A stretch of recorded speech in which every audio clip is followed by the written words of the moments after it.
In today's episode, when we talk about generative AI, particularly in the context of jobs, the future of work and job losses, there's a few different ways to think about this.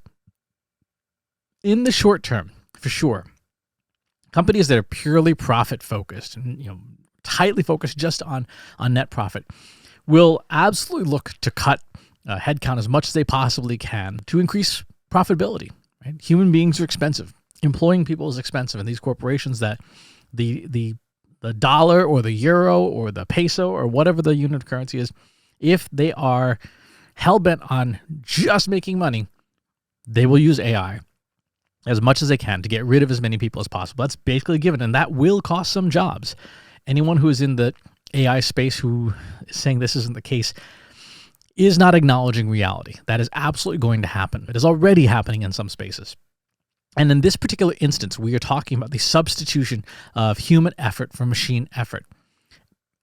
The thing is, you will find studies that reinforce pretty much any take on this, from studies that say, hey, AI won't impact jobs at all, the future is rosy, to apocalypse, the sky is falling, AI is going to kill us all, right? And then everything in between. But the part that we forget when it comes to generative AI in particular is addition.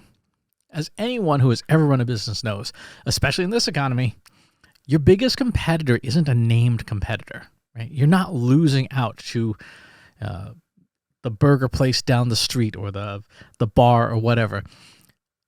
The biggest competitor these days for many businesses is no decision, right?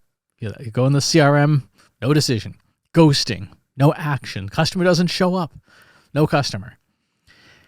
A sizable percentage of AI use is going to be in those no decision or no action cases. Instead of doing nothing, people who have ideas but lack skills can do something, and that something is pretty good, right? You can't play music. You don't know how to compose music. Would you hire a musician for $500 or $1,000 to write you a piece of music? Maybe for a really important commercial production, but for a blog post? No. So you would choose to do nothing.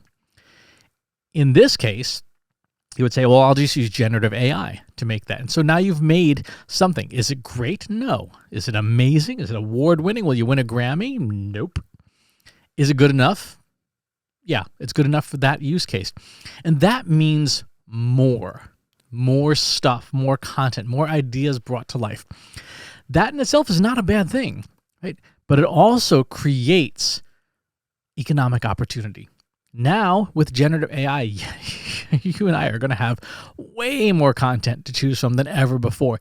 There will be ever-increasing demand for curation, for selection, for judgment, particularly human judgment, to find stuff that you want the most. You having a point of view about what is good and what is not good becomes valuable when there's just so much to choose from that people are like, I don't want to do all the work. You tell me what's good, right?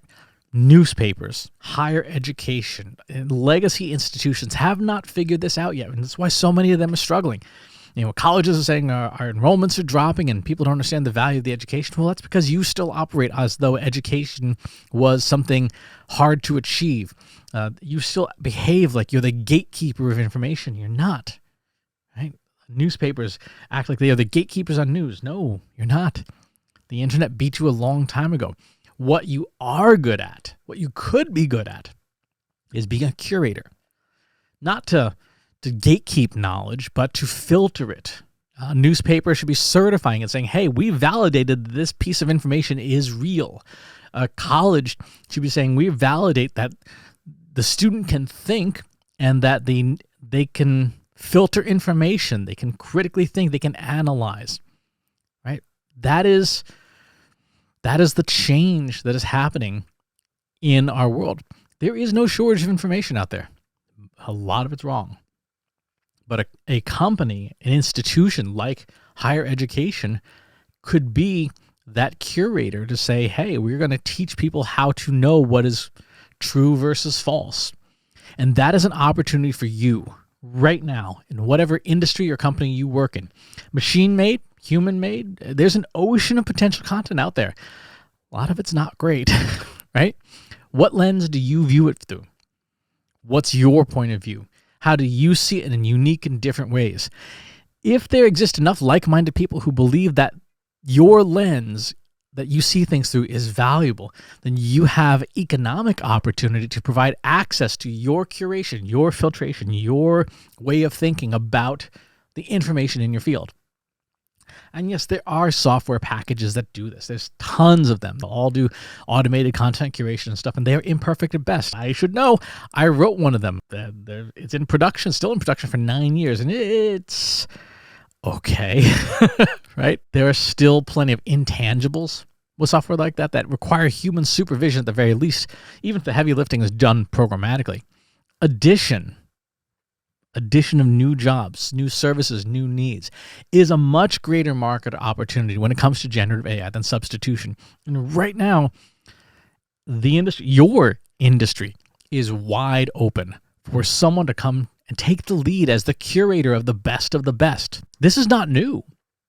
Think about Michelin, right? The Michelin-starred chef. A Michelin-starred chef receives a certification from the Michelin Guide. This is one of the best of the best in terms of chefs. It was made by a tire company. It's the same Michelin as it makes tires. They made that content so that people will have a reason to go drive places and use their tires on their cars.